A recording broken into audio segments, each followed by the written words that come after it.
딱 나와서 내가 잘났으니까 네가 나 한번 꼬셔봐. 엄마가 살아있음에도 불구하고 합의해서 그 아이를 죽인대요.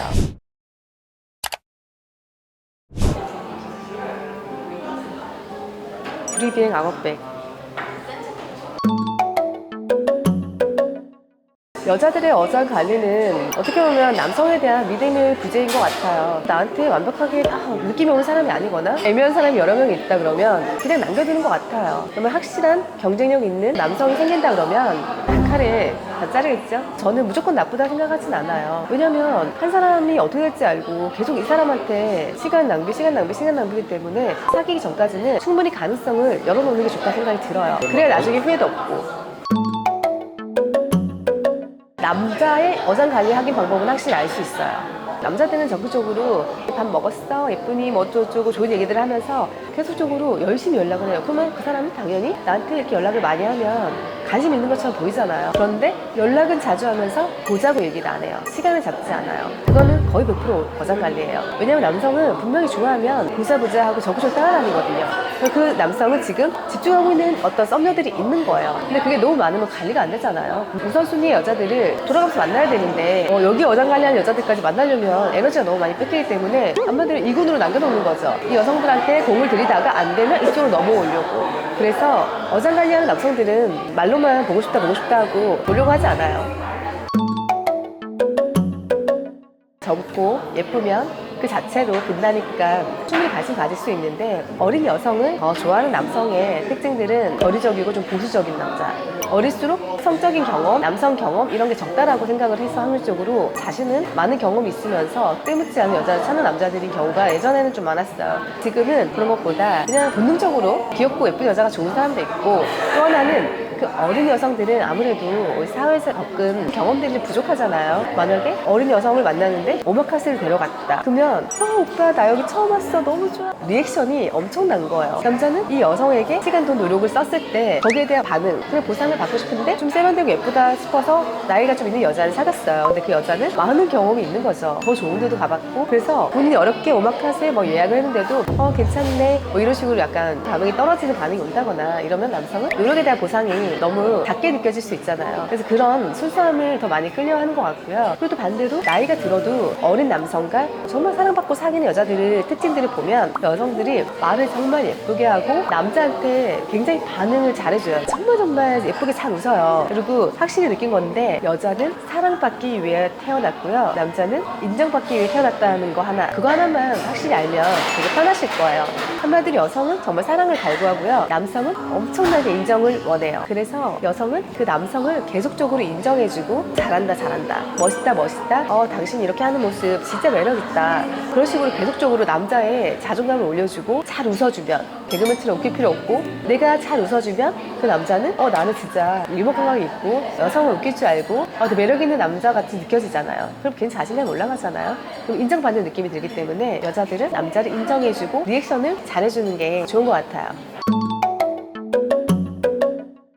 이 정도면 내 얼굴에 똥칠을 안 하겠네 이러고 소개시켜줄 수 있는 거고, 직업적인 부분은 비슷한 사람끼리 해줄 수 있지만 무엇보다 매너, 에티켓 굉장히 중요해요. 아무리 멀쩡하고 능력 있고 잘생겨도 딱 나와서 내가 잘났으니까 네가 나 한번 꼬셔봐. 네가 나같이 좋은 남자 만나려면 네가 한번 꼬셔봐. 너 어떻게 하는지 한번 보자. 이렇게 무슨 심사위원처럼 쳐다보면서 상대를 평가하려고 하는 태도를 가진 사람들은 굉장히 안 좋고요. 소개해준 사람에 대한 예의를 갖춰서라도 그 앞에서 그 남성 또는 여성에게 집중을 하면서 서로 알아가려고 노력하고, 아니면 두 번 볼 거 아니잖아요. 안 보면 되잖아요. 최소 기본 거기서의 예의를 지키고 소개팅을 해줄 주선자가 욕먹지 않을 정도에 갖추면 소개 들어올 거예요. 여성은 조금 다른 건 뭐냐면 좀 더 관리하고 세련되게 예쁘게 자기 스타일에 맞춰서 자신이랑 어울리는 화장법도 연구하셔도 되고요. 그 하루를 위해서 정말 많은 노력을 들여야 돼요. 그런 상태에서 여성의 태도도 굉장히 중요하죠. 공주병처럼 고개 도도하게 들면서 대접해주세요 이런 거 절대 안 되고요. 서로를 처음 만나서 알아가는 과정이기 때문에 상대에게 신뢰되는 질문도 조심을 하고, 너무 무뚝뚝하게 네, 아니요? 그렇게 하면 남자들이 불편해요. 대화가 이어지지 않고 너무 애교가 없는 여자면 친해지기가 어렵다 생각이 들잖아요. 그러니까 여자는 좀 더 상냥하게 밝게 웃어주면서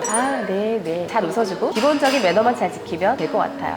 소개팅이 안 들어온다고 고민을 하고 있지 말고 소개팅에 들어올 수 있는 자신의 환경을 바꿔보는 게 좋을 것 같아요. 그리고 인간의 구애 행동 중에서 학자들이 3가지 이론을 내놨는데, 생물학자들은 진화론적인 관점으로 인간은 무의식적으로 자신의 종의 생존을 강화하는 배우자를 선택한대요. 예를 들어서 여성의 윤기나는 머릿결, 반짝이는 눈, 아름다운 골격, 그 자체가 여성의 아름다움과 젊음을 상징하잖아요. 어떤 의미냐면 한 여성이 가장 활발하게 출산을 할 수 있는 시기임을 나타내는 특징들이라고 해요. 그래서 젊음을 남자들이 선호하고, 근데 또 반대로 여성은 생물학적인 이유와는 조금 달라요. 다른 남성들을 지배하는 사람이거나 또는 사냥감을 더 많이 활성을 받아오는 사람에게 본능적으로 끌린대요. 남자의 젊음과 외모의 가치보다는 어떻게 보면 늙은 부족장이 본능적으로 끌린대요. 한마디로 지위는 생존을 보장해요. 그래서 지위가 높은 남자를 여자들이 본능적으로 좋아하는 거고요. 그리고 두 번째는 사회학자들이 말하는 교환 이론이란 게 있어요.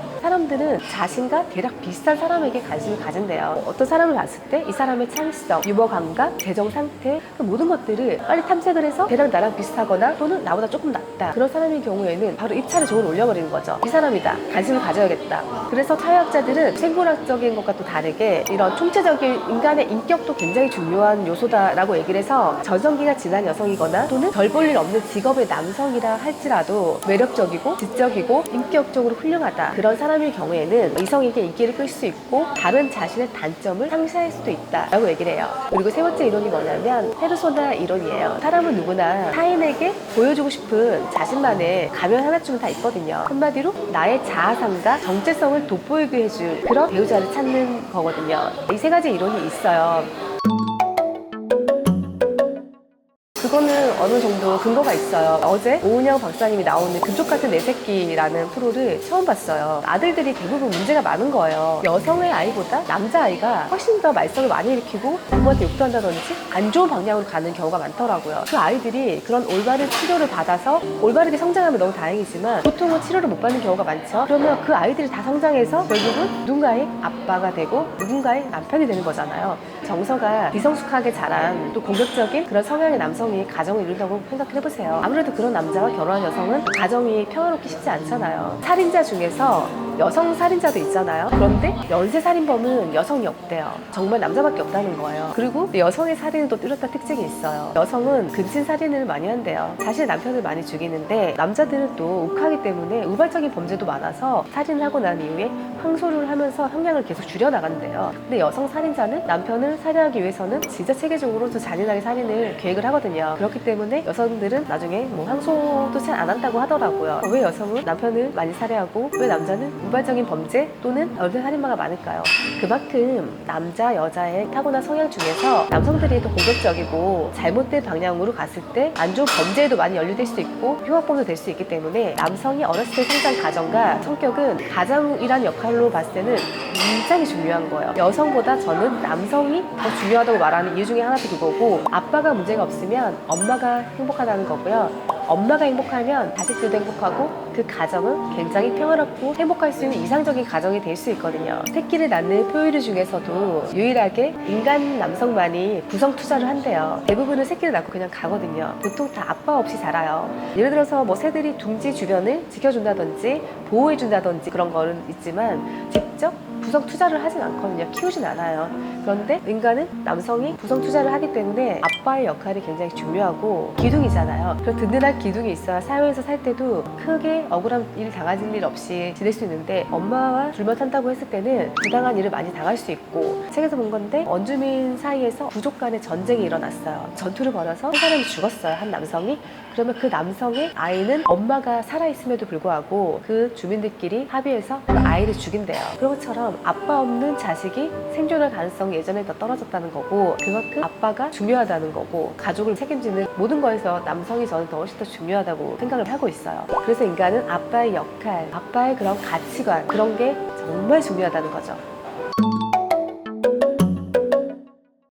사실 질투라는 감정은 생존 본능이었어요. 남성의 질투와 여성의 질투는 달라요, 근본이. 여성이 남성을 질투할 때는 이성이 다른 여성에게 가게 될 경우에 나의 자원과 헌신이 뺏길 수 있기 때문에, 또는 나눠 가져야 되기 때문에 생존 본능에 의해서 질투를 했고요. 남성은 부성 확실성을 중요시하잖아요. 이 여자가 다른 남자를 만나서 내 새끼가 아닌 다른 자식의 아이를 낳아서 내가 키우게 되면 어떡하나, 이런 불안함 때문에 질투라는 것들로 인해서 이걸 못하게 서로 이렇게 발전을 시킨 건데, 현대 사회에서는 그렇게까지 질투를 하는 게 서로 정신 건강이 좋지 않아요. 모든 거는 내 생각에 맞는 거예요. 아무것도 일어나지 않았는데 나의 생각들로 인해서 자꾸 부정한 마음을 가지고 불안한 마음을 키워가는 건데, 그러려면 여자도 남자도 자존감을 키워야 돼요. 독서도 하고 모임도 다니고 내 커리어도 쌓고 나의 성장 발전에 집중을 하지 않은 사람들은 머물러 있기 때문에 이 사람이 나한테 맞게끔 계속 그렇게 바꾸려고 하거든요. 그 자체가 사실 매력적인 여자라고 할 수 없고, 그런 여자들은 발전이 없기 때문에 다음 연애가 더 어려워지고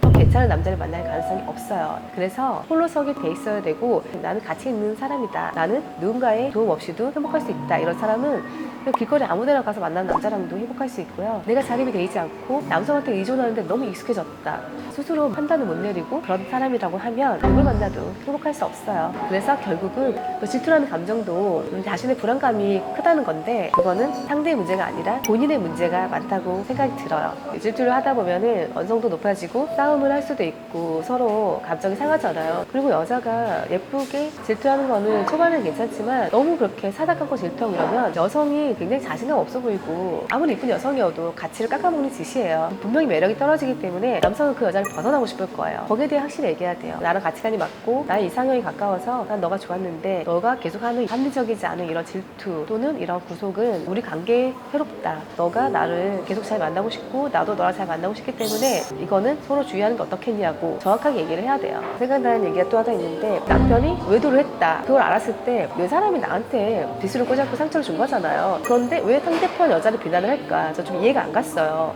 상대편 여자는 내 사람이 아니잖아요. 근데 왜 그럴까 했는데, 예전에 부잣집 사모님들 뭐 이런 거 보면은 남편이 바람을 폈는데 그 상대 여자를 엄청나게 괴롭히는 거예요. 왜 저렇게 괴롭히지? 이렇게 생각했는데 그 여성분은 아는 거죠. 능력 있고 괜찮은 남자의 자식을 낳고 사는 입장에서 외도 한 번 했다고 절대로 한도 소가지를 양보할 일은 없잖아요. 이혼을 쉽게 하지 않아요. 자신의 화풀이가 안 되면 그게 남편한테 화살이 가기 때문에 남편한테 화를 내거나 닥달을 하면 그 남자가 그 여자한테 갈 수도 있고, 또는 자신이랑 멀어질 수 있기 때문에 화병은 나면 안 되니까 그 여성을 막 괴롭히는 거예요. 그런 식으로 화풀이를 하고, 또 흥미로웠던 게 뭐냐면, 만약에 남편의 홀의 자식이 생겼다, 그런 경우는 굉장히 복잡해지잖아요. 근데 보통 부잣집 사모님들은 굉장히 현명하기 때문에 그 자식을 데리고 와요. 우리가 볼 때는 왜 미운 여자의 자식까지 떠안는 거야, 이런 생각할 수 있잖아요. 그런데 본능적으로 아는 거죠. 새끼가 있으면 이 관계는 끊어질 수 없다라는 거.